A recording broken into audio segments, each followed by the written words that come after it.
അദ്ദേഹത്തിൻ്റെ ജീവിതത്തിൻ്റെ 14 വർഷങ്ങൾ ഒരു സിനിമയ്ക്ക് വേണ്ടി ആ പുസ്തകത്തിൻ്റെ പിന്നാലെ അലഞ്ഞ് നടന്ന് അത് ചിത്രീകരിച്ച് നമ്മുടെ മുമ്പിൽ സമ്മാനിച്ചിരിക്കുകയാണ്.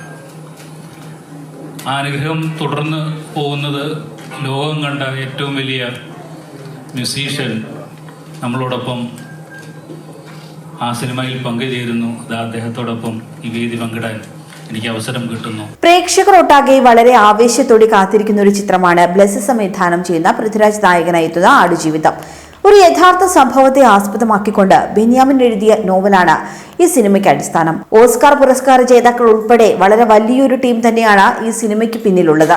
അതേസമയം തന്നെ മലയാള സിനിമാ ചരിത്രത്തിൽ വളരെ അപൂർവമായ ഒരു കാര്യത്തിന് സാക്ഷ്യം വഹിക്കുകയാണ് ആടുജീവിതം എന്ന സിനിമ.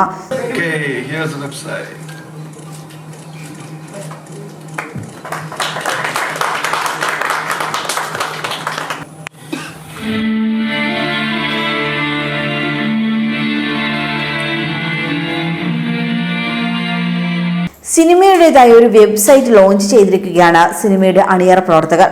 ആടുജീവിതത്തിനെ കുറിച്ചും അതിന് പിന്നിൽ പ്രവർത്തിച്ചവരുടെ അധ്വാനത്തെക്കുറിച്ചും സിനിമ കാണുന്ന പ്രേക്ഷകരും ലോകവും കൂടുതൽ അറിഞ്ഞിരിക്കണം എന്ന ഉദ്ദേശത്തിലാണ് ഇത്തരമൊരു വെബ്സൈറ്റിന് രൂപം നൽകിയതെന്ന് സംവിധായകൻ ബ്ലെസ്സി അറിയിച്ചു. പ്രശസ്ത സംഗീതജ്ഞൻ AR റഹ്മാൻ, എഴുത്തുകാരൻ ബെന്യാമിൻ, സംവിധായകൻ ബ്ലെസ്സി തുടങ്ങിയവർ പങ്കെടുത്ത ചടങ്ങിൽ AR റഹ്മാനായിരുന്നു സിനിമയുടെ വെബ്സൈറ്റ് ലോഞ്ച് ചെയ്തത്. യോധയ്ക്കും കൂടാതെ ഫഹദ് ഫാസിലിന്റെ മലയൻ കുഞ്ഞിനും ശേഷം AR റഹ്മാൻ മലയാളത്തിൽ സംഗീതമൊരുക്കുന്ന സിനിമ കൂടിയാണ് ആടുജീവിതം. ഇത്രയും വലിയൊരു ടീമിന്റെ കൂടെ വർക്ക് ചെയ്യാൻ സാധിച്ചതിൽ തനിക്ക് സന്തോഷമുണ്ടെന്നും ഈ സിനിമയ്ക്ക് പിന്നിൽ പ്രവർത്തിച്ച എല്ലാവരും അവരുടെ ആത്മാവ് തന്നെ സിനിമയ്ക്കായി നൽകിയിട്ടുണ്ടെന്നും റഹ്മാൻ പറഞ്ഞു. ആടുജീവിതം മലയാളത്തിലെ ലോറൻസ് ഓഫ് അറേബ്യ ആകുമെന്നും പരിപാടിയിൽ AR റഹ്മാൻ പറയുന്നുണ്ട്. കൂടാതെ വളരെ അപൂർവമായി മാത്രം സംഭവിക്കുന്ന ഒന്നാണ് ഒരു സിനിമയുടെ വെബ്സൈറ്റ് എന്നും ഈ വെബ്സൈറ്റിൽ ഒരുപാട് പ്രത്യേകതകളുണ്ടെന്നും സംവിധായകൻ ബ്ലെസ്സിയും പറഞ്ഞു. നിരവധി ബുദ്ധിമുട്ടുകൾ ഈ സിനിമയുടെ ചിത്രീകരണ സമയത്ത് നേരിടേണ്ടി വന്നിട്ടുണ്ട്. കോവിഡ് കാലത്ത് ചിത്രീകരണത്തിനായി ജോർദാനിൽ പോയ സിനിമാ ടീം അവിടെ കുടുങ്ങിപ്പോകുകയും ചെയ്തു. കൂടാതെ പൃഥ്വിരാജ് സിനിമയ്ക്കായി നടത്തിയ മേക്ക് ഓവറും വലിയ രീതിയിൽ ചർച്ച ചെയ്യപ്പെട്ടിരുന്നു. ഇതുൾപ്പെടെ സിനിമയ്ക്ക് മുന്നിലും പിന്നിലുമായി പ്രവർത്തിച്ചവരുടെ എല്ലാ അധ്വാനവും ഈ വെബ്സൈറ്റിൽ ഉൾപ്പെടുത്തിയിട്ടുണ്ടെന്നും കൂടാതെ ഇത് കാണുന്ന സമയമനുസരിച്ച് സൈറ്റിന് പല പ്രത്യേകതയുണ്ടെന്നും അദ്ദേഹം പറയുന്നു.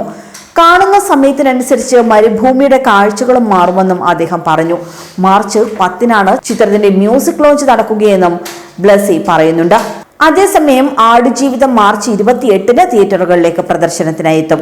കാത്തിരിപ്പിന് നീളം കുറയുകയാണെന്നും മാർച്ച് 28-ന് ലോകമെമ്പാടുമുള്ള തിയേറ്ററുകളിൽ ചിത്രം റിലീസ് ചെയ്യുമെന്നും അണിയറ പ്രവർത്തകർ നേരത്തെ പറഞ്ഞിരുന്നു. ഏപ്രിൽ 11-നായിരുന്നു നേരത്തെ ആടുജീവിതത്തിന്റെ റിലീസ് തീരുമാനിച്ചിരുന്നത്.